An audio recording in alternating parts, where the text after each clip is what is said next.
There we go. Got it. Okay.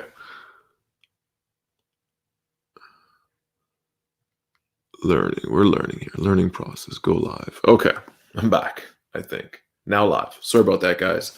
Okay. So just trying to figure out how this technology works. So I'm using a new app here called StreamYard on my computer, which allows me to go live to Facebook and to YouTube at the same time. And then I also have my computer, my phone set up as well, so I can go live. So I'm actually going live on Instagram, YouTube, and Facebook at the same time. And I'm planning to do this every Monday, just a quick 10, 15-minute update just to say what's up. Hope you guys been liking the podcasts. We launched on YouTube on our YouTube channel, Elemental Awakening. It's also on iTunes, called The Elemental Awakening. The first podcast, which is a bit about my story and the journey I've been on the last 5-10 years, shifting sort of careers and being more in a role of service where I've been helping people, teaching breath work, doing plant medicine journeys, and on and on. So that was the first one. Just talk a bit about the challenges I faced and how it's been an interesting sort of journey with, being an entrepreneur, and how being an entrepreneur actually, in my opinion, is an amazing part of your spiritual journey, because it tests you in many ways, with partnerships, with how you show up for customers, the decisions you make when no one's looking. There's so many ways that being in business and entrepreneur can assist you or empower you or challenge you on your journey. So I was writing a post about that. There's gonna be a blog post coming out, and I found there's a lot of resistance to writing. How do you want to come off, and how do you want to share? Something about writing sort of, in a way, puts it out there in stone permanently. You can always edit and change it. I'm not one to go back and change things, because I like it as a snapshot of where I am at that time. And, on that stream of thought, I also been reading a book called The War of Art.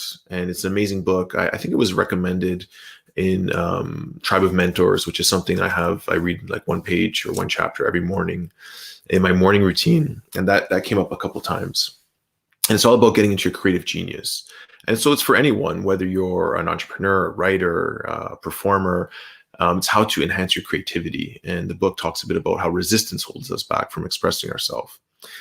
And, through reading that book, it's helping me to get more into my creative flow, doing something like this.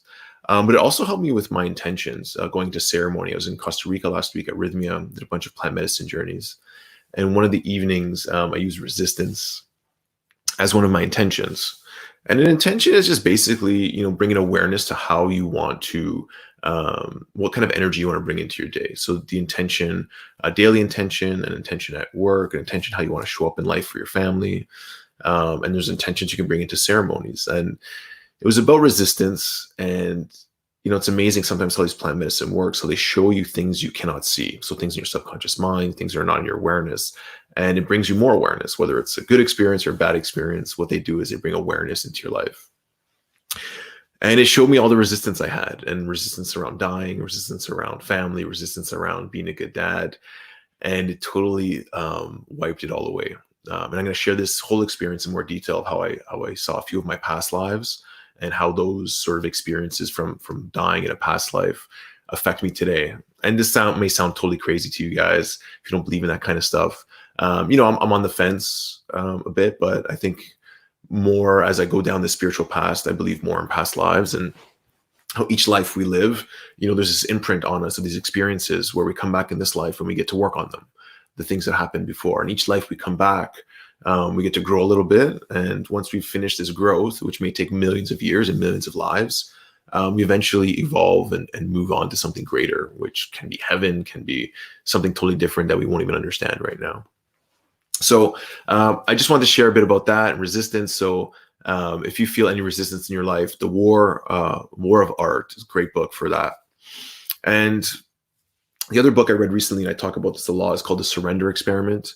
And I found that it's a guy's life story, Michael Singer. He also wrote The Untethered Soul.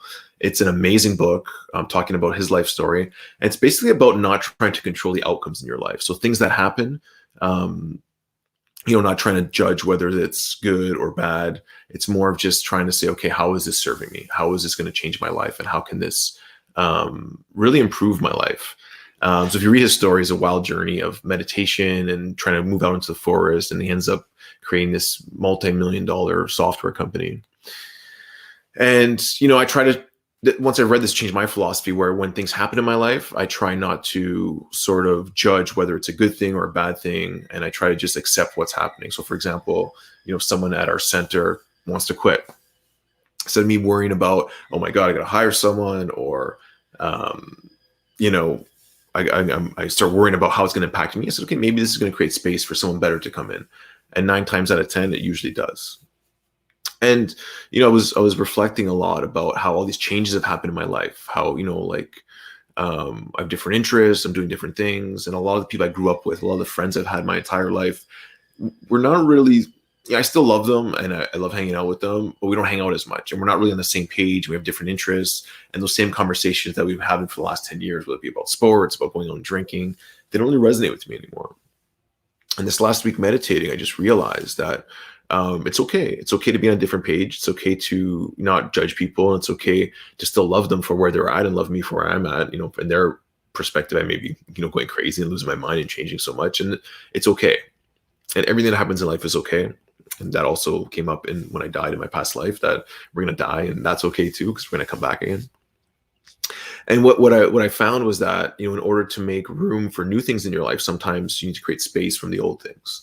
It doesn't necessarily mean you have to totally cut things off, but it's just creating space. And then when I had the opportunity to reflect, I noticed that I've created all these amazing relationships in my life, all these new people that have come in, that I am on the same page with, or that I'm inspired by, or that are very open-minded and inspiring people. And, connecting back to what I was talking about intentions before, one of my intentions was to meet more inspiring people and to be around people that lift me up and inspire me to be a better person, to do great things in this world. And I realized that by putting my awareness on that, by creating a daily intention to attract that into my life, it started happening.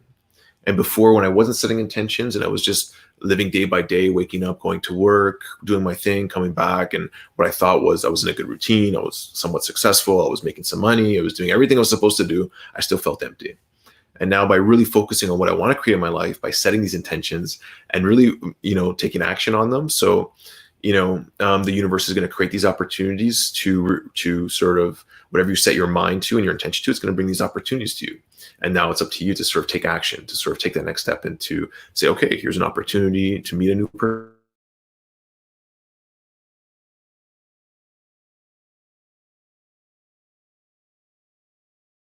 Oh, something happened here. So yeah, so here's all these things that are happening, and just basically wanted to share some of that with you. And also, a lot of people are freaking out about this coronavirus, and I wanted to talk about that for a second here. And when you see your life and death in a past life experience, a lot of these things, don't matter so much. I think the media is totally hyping it up and looking into it. It's not any worse than, like a flu virus. Certain people are going to die that have a weak immune system. But on the bigger scale, it doesn't really matter, and the best way to prepare yourself is not to worry. The more you stress and worry about things, the weaker your immune system is going to be. The more you sort of just say, I'm going to live my life, and I'm not in control. And some of these things that happen, I'm in control how I react to them. So things like, eating healthy, things like doing ice baths, things like really making yourself stronger, more present, and less stressed. It's going to be the best way to prepare yourself if you do get it. And most people don't die. I saw an interview with an 80-year-old guy who got it, and, he's fine now. And what is the role of these viruses? I think a virus comes in, it challenges your body, and then you can respond and become stronger. You get sick, your body adapts, and then what happens once you adapt is you become stronger. Weaker cells die off in a virus or when bacteria hits you. And when these things happen, I think it's like a program that comes into consciousness because we need to change. If you look at what's happening in China right now, this coronavirus shut down industry, and the pollution in a couple of days has gone from super high levels almost down to nothing. So, maybe this is the earth sending out these things to sort of rearrange the energies, to change consciousness, to help shift things. Who knows? It's out of our control. So there's no point worrying about it. There's no point, going crazy. If you do get it, you're most likely not going to die. It's the same as, getting the flu. So don't worry about it too much. And don't worry about anything in life. Worry about what you can control. Choose to react the way you want to react, not without a fear. Always react with love, from consciousness, from compassion, and things will shift in your life. You will feel more calm and relaxed and less stressed. So that's it. Let me know how you like this live stream. I just want to keep them short, just to check in every Monday, set a daily intention. It's really important. You're in control of where your mindset is. So don't try to let the outside world influence you. go within, check into your heart, and you can create a change in this world just by the way you show up every single day. The energy you bring in, people around you are going to change. They may not understand at first, but eventually this higher vibration you bring to this world, people are going to feel it. And everyone that does work, whether it be plant medicine, whether it be meditation, whether it be anything that's about self-improvement, you're making the world a better place. So don't doubt the impact you're having. If you don't feel like you're changing the world on a huge scale, don't worry. Once you change yourself, you change those around you, and collectively we'll make a better world. So I'd love to hear any comments, what you think, if you agree, disagree with anything I say. The next week on Monday, I will also answer any questions or comments. So stay tuned. A new podcast coming out this week. If you haven't checked out the other ones, they're awesome. We've interviewed Emily Fletcher, Zark Fatah, and I did one about my journey as well. So check those out. There's a lot of amazing information, inspiring stuff, and there's a new one coming out every single week. So stay tuned. Subscribe to our YouTube channel, or follow along on Facebook or here on Instagram. Love you guys. Thanks for tuning in, and have a wonderful day. Peace. Okay. Thanks, Lily. Thanks, guys. All these comments. Love you guys too. You guys are awesome. Self-love, yes. Okay. Love you guys.